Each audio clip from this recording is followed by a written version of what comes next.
asalaamaaleykum yéen mbokk yi xarit di taamu di seetaan Seneweb TV ak ñi nga xam ni dañuy jàng loolu nga xam ni mooy seneweb.com ñu amaat mbégte ak contentement di ñëwaat fii ci seen émission spéciale bi nga xam ni dañu ko jagleel ay ndaanaan yoo xam ni seen xam-xam màcc na jëm ci wàllu aada ak cosaan wàllu musique cinéma ak yeneen ñu di mel. tey nag suñu gan mu ngi wuyoo ci turu Alioune Wade di doomu Sénégal nekk fële ca Tugal. di def loolu nga xam ne moom mooy musique nekk ci ku ci xarañ nekk ci koo xam nit mu ngi def fierté Sénégal ci àdduna wërngal këpp à travers ci ay œuvres artistiques yoo xam ne mu ngi koy def ci yu mucc ayib. Alioune Wade nekk doomu Sénégal boo xam it tamit nekk na ko xam ne respecté nañ ko ci lu jëm ci wàllu jazz ci lu jëm ci wàllu world music ak yeneen yu ni mel. tey moo ne sunu gan ñu war a waxtaan ak moom ci lu jëm ci carrière am ci lu jëmit ci album bu bees bi nga xam ni génne na ko mu ne ci marché bi mu tuddee ko New African Orleans dinañ ñëw ci moom waxtaan ceeg moom lu tax mu def loolu ak yeneen yu ni mel ak spectacle bi nga xam ni mu ngi ko war a def ci àjjuma ji ñu dëkkmal fële ca Institut Français bu Dakar Alioune Wade maa ngi lay nuyu. maa ngi lay fay Alioune. jërëjëf gannaaw ba nga nangoo suñu invitation ñëw fii ci Seneweb ngir waxtaan ak ñun. ci lu jëm ci sa carrière ak say projet ak activités yi nga xam ne yaa ngi koy dëkkmal te mu jëm ci sa kanam waaye balaay booba dañ lay bàyyi nga présenté wu wax kan mooy Alioune Wade. waaw Alioune Wade mooy Alioune Wade artiste musicien sénégalais. waaw. juddoo Sénégal yaroo fi màggee fi ba am yenn âge yi. dem léegi maa ngi dëkk France depuis un peu plus de 20 ans maintenant. dafay peut-être 22 ans wala bientôt 25 ans maa ngi dëkk Paris quoi France. mais voilà fa la am dëkk fa la am famille mais maa ngi entre Paris ak Dakar mun nañ ne quoi. et donc artiste musicien qui tourne un peu partout dans le monde. d'accord waaw Alioune Wade lan moo la dugal ci musique da nga juddoo ci famille musique yoo xam ne ay woykat a fa nekk da nga juddoo ci famille boo xam ne dañoo judd rek gis musique bëggu ko wala sa papa da la ciy dugal wala sa yaay da la ciy dugal en fait lan moo la dugal ci aada ak cosaan. dafa am ay choix yoo xam ne boo ko teelee def nga am 6 ans def ko 10 ans doo xam lan moo la ci dugal pour yow c'est un choix naturel.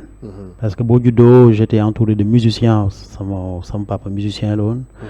mais musique armée. moo yoroon musique principale des forces armées sénégalaises. mère bi moom da woon musicienne. d'ailleurs su bëggul woon sama def musique. waaye après samay sœurs aussi ay musique def nañ musique conservatoire bu nekk Dakar fii bu nekkoon Dakar ci corniche bi dans les années 80 70 et 80. et voilà man maa ngi commencé musique je pense samay premiers cours de musique 86. laa commencé parce que dama amoon benn prof de musique bu doon ñëw kër ga tous les mercredis et ak kii nu mu tuddati sa samedi parce que à l'époque mercredi amul woon cours kenn doon woon jàng donc ci laa doon profité def samay cours de musique quoi donc noonu laa commencé ba yenn âge yi après j'ai choisi l'instrument la basse accompagné fii yenn groupe ba nu ma demee Paris noonu laa duggee ci musique. d'accord fan nga doortelee sa carrière. Sénégal.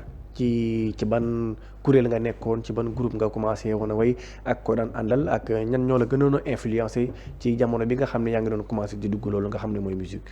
non bu ñu ma laajee kan moom ma njëkk a influencé wala ñan moom gën a influencé je pense que dama naan paa bi parce que moom laa njëkk a xam comme musicien. moom conservatoire de Paris la def jaar na fa am na yenn diplôme musique en France. donc moom laa njëkk a xam après j'ai été influencé aussi par musiciens sénégalais yu bëri et africains. donc voilà quoi comme tout sénégalais di déglu musique di for ay tamataaja boon di fecc comme ñëpp ba am yenn âge yi.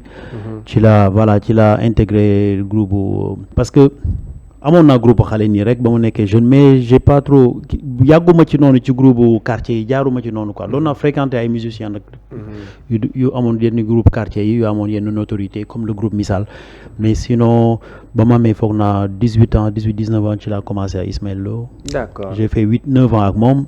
après ma quitté Sénégal dem France j'ai eu à rencontrer aussi d'autres musiciens sénégalais et africains comme le groupe Touré Kunda ma joué ak ñoom. effectivement ñeneen musiciens aussi ma enregistré seen ay albums comme Salif Keita Oumou Sangaré ainsi de suite. ñooñu c'est juste africain nu mu tuddati sax Henri Dikongué voilà Cameroun Mali. Sénégal Henri Dikongué avec sa célèbre chanson. C'est la vie.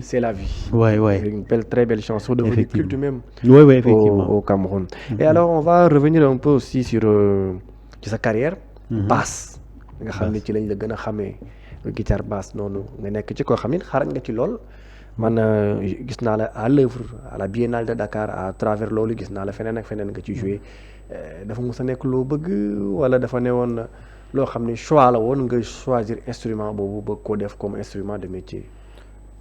choix bi maa ngi ko def je pense ba ma amee ay 10-11 ans avant ràññeewu ma woon vraiment la moo nekkoon basse wala guitare lu ma ràññewoon mooy juste musique maa ngi doon jël ay cours de solfège ce qui était normal ci suñu famille et jàng un peu de piano percu guitare way voilà way bi nag moom maa ngi ko commencé ba mu nekkee comme ba ma nekkee xale dama bokkoon ci ay kuréelu daayira ci laa commencé way xasaayit yi ainsi de suite noonu laa commencé et donc basse bi je pense que maa ngi xam nga dafa nekk instrument boo xam ne nii dafa présent ci musique africaine musique sénégalaise comme la musique de Youssou quelqu'un comme Habib et bokk ci ñoo xam ne dañoo influencé après aussi chez moi mes oncles sama aîné yi ñoom dañ doon déglu ils écoutaient beaucoup de reggae ils aimaient bien Peter Tosh par exemple Bob Marley Wailers et aussi ils écoutaient aussi beaucoup de musique américaine Motown wala jazz aussi bon ce qu'on appelle jazz comme Miles Davis wala Louis Armstrong dañ doon déglu loolu yëpp te yooyu yëpp instrument bi dafa nekk lu présent par exemple nu mu tudd sax période Miles ak Marcus Miller le son de slap daf ma yàgg impressionné quoi noonu laa commencé noonu laa choisir instrument bi le choix était très naturel après voilà bu wax ci paa bi moom c'était quelqu'un de très libéral mu wutal ma instrument après aussi par contre il m'a dit par contre là il faut travailler il faut y aller quoi pas de demi-mesure noonu laa commencé di jouer basse di déglu tamit leneen loo xam ne du basse parce que je pense que quand on est bassiste wala quand on est instrumentiste on doit pas juste écouter instrument bi ngay jouer da nga war a aussi déglu je pense que àdduna bi ci boppam moo mel noonu quoi booy da ngay def lii mais il faut nga déglu yeneen pour ça te permet de mieux comprendre ton instrument c'est comme boo nekkee booy pratiquer religion bi il faut nga jàng wala nga xam yeneen religion ça te permet plus de xam sa religion wala xam yeneen comprendre ñeneen ñi quoi. D'accord. Pour man instrument bi noonu la demee aussi. D'accord, mais à l'image de Richard Bonan le Camerounais qui était aussi un bassiste très connu ak ñeneen ñoo xam ne seen xam-xam màcc na ci lu jëm ci wàllu basse ci instrument boobu nga xam ne ma def tey jii comment naka nga acquérir notoriété boobu en tant que Alioune Wade. ba yàgg def lu may yàgg insister ci li nga xam ne ni maak moom sama bopp xam nga ba ma commencé bon je connais xawma leen woon ñoom mais ñu ma xamoon à l'époque ñu doon tudd c'était Jaco Pastorius Stanley Clarke Marcus Miller au Sénégal c'était Abi Faye Bob Sen Baye Babou Kabou Gueye tout ça ñooñu laa xamoon mais ñooñu ñëpp dañ ma inspiré mais à un moment donné je me suis dit bon il faut pour am lu kenn amul da ngay def lu kenn deful il faut à un moment donné il faut nga créer sa propre style pour se distinguer des autres. Effectivement, oui. Voilà dama jël ci jàng ci ñoom ñëpp ci laa créé tey sama style ci def sama musique bopp loolu moom voilà may notoriété bi ma am et moom mooy placé aussi fi ma nekk tey nii quoi. D'accord. Voilà j'ai juste travaillé. D'accord. Parlez-nous un peu de votre style. Quelle est la particularité de votre style? La liberté de faire je pense lépp parce que su ma nee gis nga boo nekkee musicien nga ne yow sa style lii la c'est une façon de se faire de se créer des barrières. Effectivement, oui. boo nee ok man musique la may def musique reggae laay def donc les gens ils vont lu ñuy xaar ci yow rek mooy ngay def reggae nga ne man musique classique laay def lu ñuy xaar ci yow mooy nga def musique classique nga ne mbalax ngay def lu ñuy xaar ci yow mooy nga def mbalax et pourtant Sénégal am na yeneen musique yoo xam ne du mbalax donc man je me dis que je suis musicien mon style c'est d'avoir la liberté de jouer tous les styles qui existent tey mun naa def un style afrobeat wala jazz suba ma def reggae gannaaw suba ma def classique parce que j'ai eu la chance de collaborer et de rencontrer beaucoup de musiciens donc du coup loolu moo tax je ne peux pas me permettre de faire juste un seul style de musique je fais juste la musique donc du coup on peut dire que je fais de la musique équitable en fait. Dans ma musique am lépp a ngi ci biir. D'accord Alioune Wade ñu ñëw aussi tamit ci sa actualité gis nañ ni génne nga album bu yees tàq yaa ngi préparé benn spectacle fële ca Institut Français bu Dakar waaye balaa ñu ñëw ci loolu dañ lay laaj loo xam ni am génne woon nga ko ñaari at ci ginnaaw mu ne woon benn album boo xam ni xamuñu woon sax dama yaakaaroon sax da ngaa demoon dëkk ci arabe yi ak yooyu noonu tuddee woon ko Sultan mu ne woon un album épique aussi qui a connu une grande notoriété sur la scène musicale est-ce que mën nga ñu wax tuuti rek ci album Sultan boobu nga xam ni projet boobu génne woon nga ko. waaw Sultan dafa nekk album boobu bon album bu c'est vrai que j'ai beaucoup tourné ak Sultan mi ngi génn il y a 3 ans. Oui. On a fait 3 ans de tournée ak Sultan. ñu ngi clôturé tournée Sultan je pense février dernier fële Roumanie. dañ fa def 4 ou 5 concerts je sais plus. Et Sultan lu ma gënoon poussé ak Sultan xam nga 2007 2008 j'ai rencontré benn artiste marocain. ci benn groupe mooy le groupe de Joe Zawinul le Zawinul Syndicate. Effectivement. Et Aziz c'est un chanteur marocain. bu bokkoon ONB mooy Orchestre National de Barbès. Et souvent on se croisait ci yenn on se connaissait pas mais 97 18 maa ngi woon ak Ismaël moom mi ngi woon Orchestre National de Barbès doon nañ tase souvent. Mais on se connaissait pas vraiment. Après c'est par la suite genre 10 ans après la ñu bokk benn orchestre bokk ay projet ba ñu arrêté ci projet boobu nag la ñu toog ñu ne est-ce que du ñu def benn projet boo xam ne nii ñu ngi ko tuddee woon University of Gnawa. Gnawa c'est une musique bu ñuy jouer ay Algérie Maroc. ci voilà mais voilà mais racines yi fii la jógee parce que dans le mot Gnawa y a Guinée. D'ailleurs am na benn Gnawa boo xam ne moom laa njëkk a joué la Gnawa mi ngi tudd Mahmoud Guinéa. xam nga bu ñu nee Mahmoud Guinéa ça sonne déjà on entend le nom Guinée dans ça quoi. Alors ñoom ba ma leen rencontré nag dañ ma impressionné woon j'aimais beaucoup parce que dafa amoon benn côté boo xam ne ça me rappelait un peu Mauritaniens yi. Par exemple Mauritaniens yi amoon fii boutique musique yi ñu doon déglu ba ñu nekkee xale dans les années 80 début des années 80 et donc j'ai toujours été fasciné par cette musique Maghreb musique Afrique de l'Est ma yàgg ak ñoom di tourner ak ñoom donc du coup Sultan c'était le bilan de toutes ces expériences que j'ai eu ak ñooñu ak Mahmoud Guinéa ak Aziz Sahmawi. Après laa dem Tunisie par le biais de l'Institut français bu nekk Tunisie ma demoon fa dem fa 1 mois benn résidence rencontrer ay Tunisiens d'autres musiciens aussi jàng ci ñoom enregistré fa benn partie album bi am beneen partie boo xam ne New York laa ko enregistré ak boo xam ne Dakar parce que am na ay sabar et nu mu tuddati sax ak Paris aussi am yoo xam ne tamit Addis Abeba Éthiopie parce que c'était une façon xam nga rek de montrer aussi une autre richesse de l'Afrique surtout l'Afrique du Nord luy lié Afrique du Nord l'Afrique de l'Ouest et l'Afrique de l'Est loolu moo nekkoon loolu moo indiwoon Sultan et aussi rendre hommage aussi ces grands hommes qu'on avait en Afrique même avant l'esclavage bi nga xam ne dafa ñëw après perturber suñu benn période 300-400 ans yu mujj yi nii quoi Sénégal Afrique subsaharienne on avait des sultans avec des Maures ñoo xam ne nii ils ont conquéri aussi une partie du d'accord quand vous m'avez parlé de sultan j'ai automatiquement pensé à la grande diva égyptienne Oumou Kalsoum et tant d'autres personnes aussi qui ont perpétré la musique égyptienne et le monde arabe. En tout cas, félicitations encore pour cet album qui a connu un succès fulgurant. Alors, on sait que souvent, il y a Dakar, il y a Paris, mais vous passez plus de votre temps en France. Présentement, vous êtes à Dakar. Quelles sont les raisons pourquoi vous êtes aujourd'hui là? Alors maa ngi Dakar pour Après Sultan dafa am benn bu génn bu ñu naan New African Orleans bu ànd ak benn film boo xam ne nii dafa waxuma sax musicalement mais juste le volet éducatif bu nekk ci projet boobu dafay baax ñu indi ko fi gars yi dégg ko parce que am na lu bari loo xam ne dañ ko ci jàng man dama ko ci jàng mooy le but de ce projet mooy demoon États-Unis retrouver yenn benn partie ci suñu histoire parce que y a une partie histoire africaine boo xam ne mi ngi ci beneen côté bi nekkul Afrique États-Unis la nekk gars yi dañ ko fa yóbboon depuis 400 ans et ñun ñooy racines yi ñoom c'est man je dis que c'est les branches perdues demoon foofu xool lu fa xew enregistré ak ñoom filmer aussi parce que y a un film il y a un album il y a aussi un film donc enregistré foofu États-Unis enregistré beneen partie aussi Ghana Nigeria Sénégal et France moom moo indi tey album bi ñu naan New African Orleans bon léegi nag dama ñëw Sénégal pour la sortie l'album est sorti en France et un peu partout dans le monde depuis le 2 mai voilà on fait la sortie de l'album fini à l'Institut français le 23 mai concert et le 22 on fait aussi la présentation du film bi nga xam ne nii dama ko génnewaale en même temps film documentaire interviewé ci ay historiens ay musiciens fële au cinéma Le Pathé le 22 inchallah. D'accord, alors l'album New African Orleans, quel est réellement le message véhiculé à travers cet album? Ça parle d'une nouvelle Afrique ou bien quoi exactement? Ça parle aussi d'une nouvelle Afrique, ça parle d'un nouvel Africain, ça parle des relations yu ñu am ak la Nouvelle-Orléans. C'était un jeu de mots boo xam ne nii il fallait composer et enregistrer tous ces titres qui sont ci album bi pour ma mën a génne titre bu mel nii quoi, parce que je dis souvent bu amoon benn pièce bu ci manqué woon rek je ne pense pas que j'aurais l'idée de nommer cet album New African Orleans.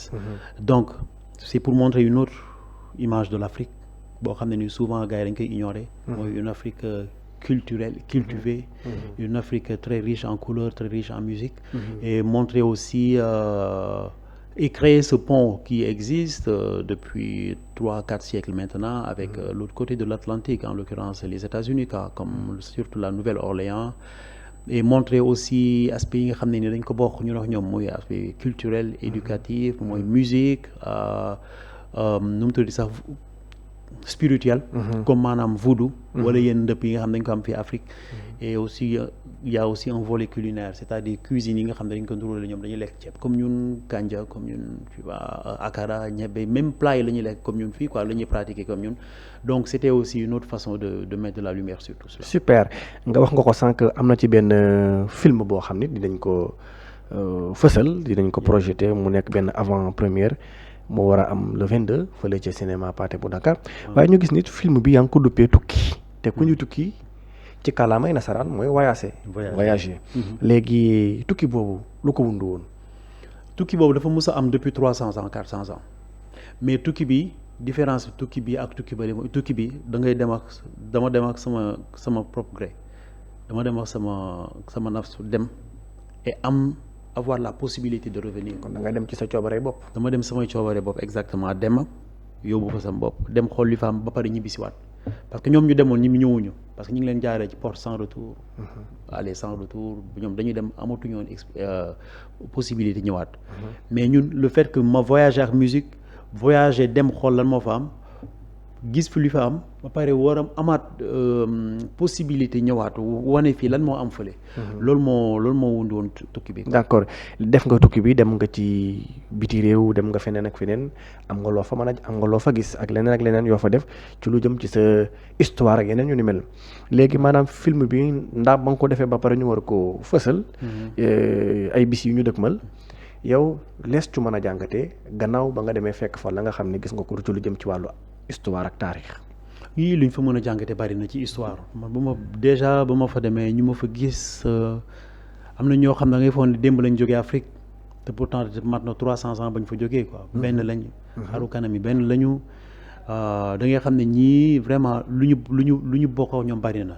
certes dem nañu mat na 300 ans mais ba léegi ñu ngi garder cette force et authenticité africaine boobu ñoom tamit ñu ngi ko garder ba léegi quoi. loolu laa fa gis.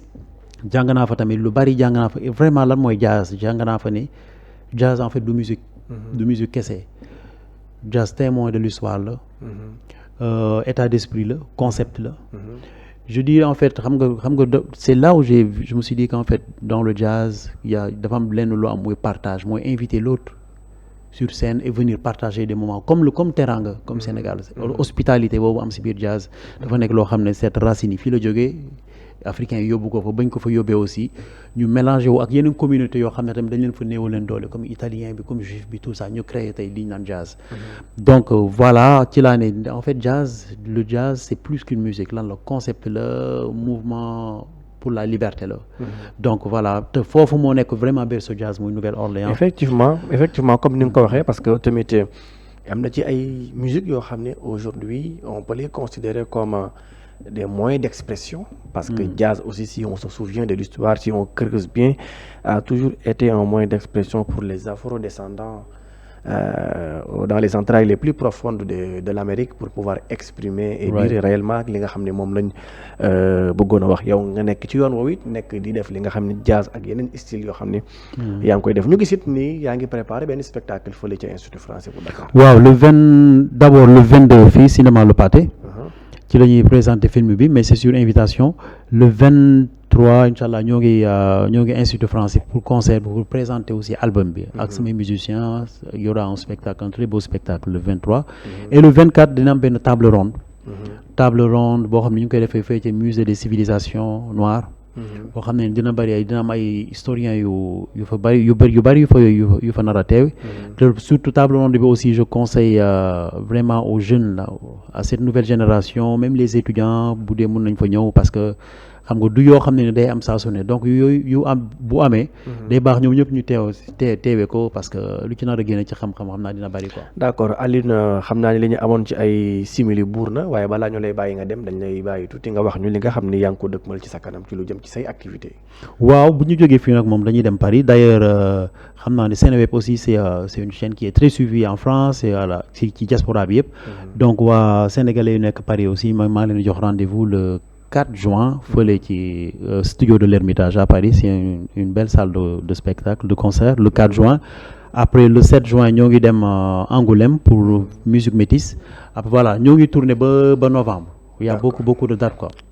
Alioune Wade ñu ngi lay sant di la gërëm gannaaw ba nga nangoo suñu invitation ñëw fii ci Seneweb ngir waxtaan ak ñun may fàttali ni que dina am sa benn film boo xam ne dinañ ko fësal fële ca cinéma Pathé le 22 mai bi ñu dëkkmal ak spectacle bi nga xam ni yaa ngi koy war a animé fële ca Institut français bu Dakar ak album bu yees bi nga xam ne génne nga ko duppee ko New Afrique Orleans di ci wax ay taarix yoo xam ne jëm na ci wàllu nit ku ñuul ak Afrique nga jëlee ko fële ca Amérique mbokk yi xarit yi ñu tàmmoon doon ñu seetaan Alioune Wade moo ne woon tey suñu gan ñu gis ngeen waxtaan wi nga xam ni def nañ kook ñoom di leen jox nag dig daje ba beneen yoon fii ci Seneweb ak yeneen i invité jërë ngeen jëf